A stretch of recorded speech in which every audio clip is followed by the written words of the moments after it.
Όπως γνωρίζουμε, αγαπητοί μου χριστόδελφοι, ο Θεάνθρωπος Χριστός ήρθε στον κόσμο αφήνοντας τους ουρανούς για ένα και μόνο λόγο, για να διαθρονήσει και να υπηρετήσει όλους εμάς τους ανθρώπους. Έγινε, όπως μας λένε οι πατέρες της Εκκλησίας, υπηρέτης για τον καθένα χωριστά, μέχρι σημείο που οδηγήθηκε πάνω στο σταυρό. Αυτά λόγια που είπε ο Χριστός στο σημερινό Ευαγγελικό Ανάγνωσμα τα βλέπουμε σε ολόκληρη την επίγεια ζωή του. 33 χρόνια έμεινε ο Χριστός στον κόσμο και αυτά χρόνια ήταν όλα χρόνια υπηρεσίας και προσφοράς στον συνάνθρωπο. Από τη φάτρη της Βιθλεέμ, το μαραγούδικο που βοηθούσε τον Ιωσήφ, οι δρόμοι της Γαλιλαίας που καθημερινώς διέβαινε, οι θεραπείες μέχρι και που έπαιρνε τα πόδια των μαθητών του, όλα αυτά δείχνουν την διαγωνία του Χριστού στον άνθρωπο. Όλη η ζωή του υπήρξε μια αλυσίδα υπηρεσιών, με το τελευταίο κρίκο της αλυσίδας κατακόκκινο από το τίμιο αίμα του που έχισε πάνω στο σταυρό. Ο Χριστός έγινε υπηρέτης όλων των ανθρώπων.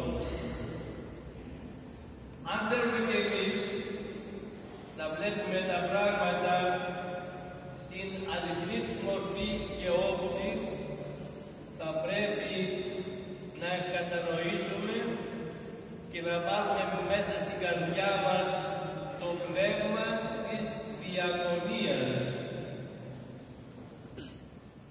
Παλιά οι χριστιανοί κοίταζαν πώς να κάνουν κάποια θυσία για τον άλλον, για τον συνάνθρωπο, για τον γείτονα.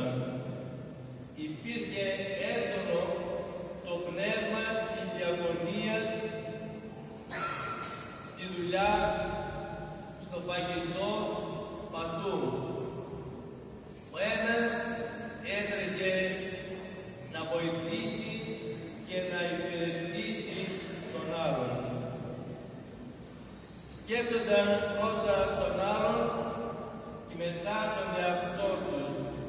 Γι' αυτό και ζούσαν οι άνθρωποι εκείνοι τον παράδεισο από αυτόν τον κόσμο. Από τη στιγμή όμως που εμείς σήμερα σκεφτόμαστε τον εαυτό μας και τίποτα άλλο, είναι σαν να πιστεύουμε ότι δεν υπάρχει Θεός, ούτε άλλη ζωή, ούτε ημέρουσα κρίση. Και όλα αυτά διότι ο άνθρωπος έχει γίνει εγωκεντρικός. Πέρα από τον εαυτό του δεν σκέφτεται κανένα. Στις σύγχρονες μεγαλοπόλεις που ζούμε, το διαστανόμαστε και το βλέπουμε όλοι μας, που ένας δεν χαιρετάει τον άλλον. Στις πολυκατοικίες που ζούμε, στις μεγάλες πόλεις, δεν γνωρίζουμε ποιος μένει δίπλα μας. Γι' αυτό, διότι έχει λήξει από την ψυχή μας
να διαφωνήσει τον συνάνθρωπό του σύμφωνα με το υπόδειγμα και το παράδειγμα του Χριστού, δεν πρέπει να λαμβάνει τίποτε από όλα αυτά.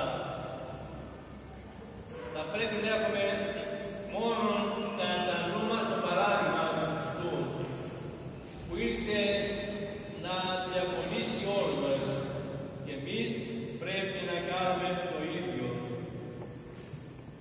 Όταν όμως εμείς ως πραγματικοί χριστιανοί έχουμε το νου μας και κοιτάμε να απευθύνουμε τους άλλους και αφήνουμε τον εαυτό μας στα χέρια του Θεού, τότε δεν κουραζόμαστε. Γιατί? Διότι επιτελούμε έργο Χριστού. Και κάτι άλλο, όταν εμείς βοηθάμε τον συνάνθρωπο, τον γείτονα, τότε ο Χριστός αναπληρώνει όλες τις άλλες δικές μας εργασίες και δυσκολίες. Το σημερινό μήνυμα του Ευαγγελικού Αναπλώματος είναι ένα μήνυμα προσφοράς και διαφωνίας. Σε ένα άλλο σημείο λέει το Ευαγγέλιο, όποιος θέλει να είναι μέγας στη Βασιλεία του Θεού, πρέπει πρώτα να